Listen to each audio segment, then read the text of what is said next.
Seguramente todos conozcamos, en mayor o menor medida, la historia de Medusa, ese monstruo que tiene su origen en la mitología griega, cuyas características principales son su cabeza cubierta de serpientes y su habilidad de utilizar su mirada para convertir a las personas en piedra. Sin embargo, el origen de este ser mitológico es mucho más trágico y triste de lo que podríamos imaginar, y conocer su verdadera historia nos ayudará a cambiar la manera en la que vemos a Medusa. Comencemos con la parte más conocida del mito. Medusa era una gorgona.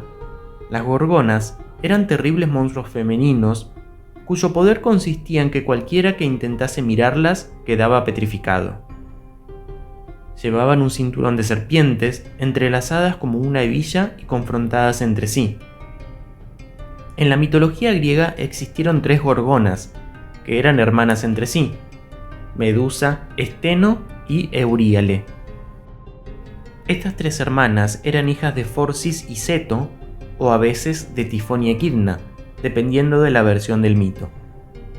Sea como fuere, las gorgonas eran consideradas monstruos del inframundo y eran muy temidas por su poder de convertir a la gente en piedra. El mito más conocido de Medusa cuenta lo siguiente. Según la mitología griega, Perseo era un semidios, hijo de Zeus y Dánae, una mujer mortal. Polidectes, que se había enamorado de Dánae, consideró que Perseo estaba estorbando sus planes, por lo que lo amenazó con cortar la cabeza de su madre si no le traía la cabeza de Medusa, que habitaba en la isla de Sérifos. Los dioses decidieron ayudar a Perseo en su aventura. Atenea, la diosa de la sabiduría, le regaló un escudo con un espejo. Hades, el dios del inframundo, le dio un casco que lo volvería invisible al usarlo. Hermes, el mensajero de los dioses, le dio unas sandalias que se convertirían en alas para volar, y Hefesto, el dios de la herrería, le dio una espada indestructible. Perseo, utilizando su ingenio, se dio cuenta de que Medusa convertía en piedra a todo aquel que la mirara, por lo que utilizó su escudo como espejo para evitar verla directamente, y así cortar su cabeza con la espada de Hefesto.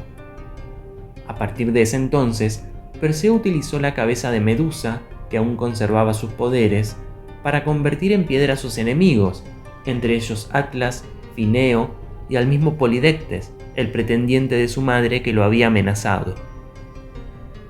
Hasta aquí tenemos la historia más famosa de Medusa. Sin embargo, hay una parte muy importante y mucho menos conocida que tiene que ver con el origen de este ser, o sea, cómo llegó a convertirse en un monstruo. Si bien todos conocemos en mayor o menor medida la historia de Medusa, no todos saben que no siempre fue el famoso monstruo que todos conocemos. Ovidio fue un poeta romano, autor del Arte de Amar. Ovidio es más conocido por su libro Las Metamorfosis. La palabra metamorfosis significa transformación, y esto se debe a que en este libro Ovidio retoma una gran cantidad de mitos en los que los personajes sufren algún tipo de cambio físico. Allí, Ovidio cuenta la historia de Medusa desde sus inicios y explica cómo llegó a ser el monstruo que todos conocemos. Antes de eso, Medusa era una joven hermosa, tan hermosa incluso que tenía una gran cantidad de pretendientes, quienes la admiraban por su belleza. En palabras de Ovidio, en el canto 4 de las Metamorfosis, Medusa era una belleza deslumbrante, y muchos nobles rivalizaban con la esperanza de poseerla, y nada en ella era más hermoso que sus cabellos. Así me dijo uno que aseguraba haberla visto. Entonces, ¿qué ocurrió para que Medusa terminara convertida en un monstruo? Ovidio cuenta que Medusa era una joven sacerdotisa del templo de Atenea, la diosa de la sabiduría. Su belleza era tal que, además de la innumerable cantidad de pretendientes que tenía, comenzó a recibir la atención de Poseidón, el dios de los mares. Ante el rechazo de Medusa, que al ser una sacerdotisa había hecho un voto de castidad, Poseidón decidió violarla. Atenea al enterarse de que Poseidón la había violado en su templo profanándolo, decide vengarse.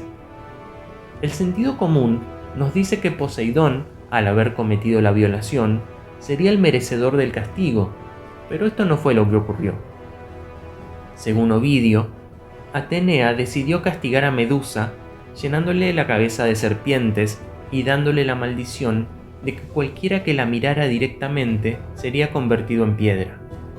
En síntesis, Poseidón no solo no fue castigado por haber cometido una violación, sino que Medusa fue castigada por haber sido violada.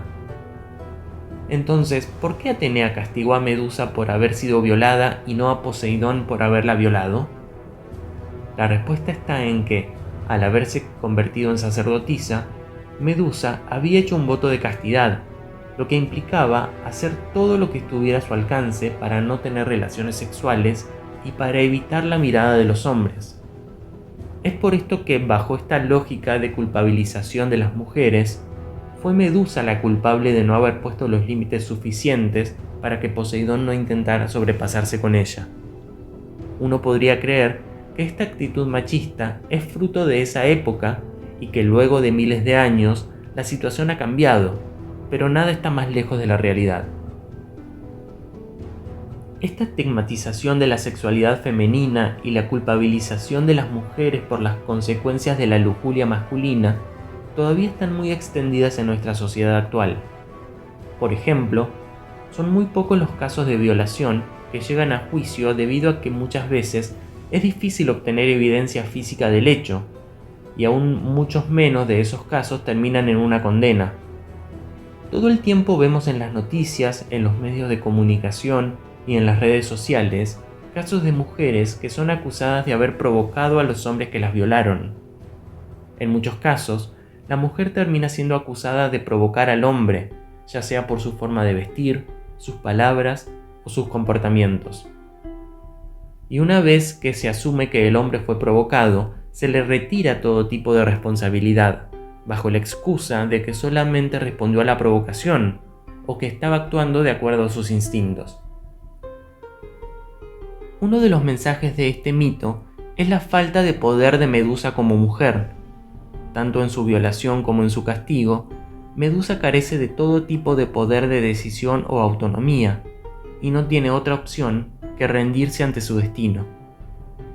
Como hemos visto, la tendencia del patriarcado de castigar a las víctimas de violación tiene orígenes muy antiguos. Si bien la humanidad ha cambiado mucho desde la época clásica, hay ciertos aspectos que se mantienen estables, como el castigo que reciben algunas víctimas por situaciones que están totalmente fuera de su control.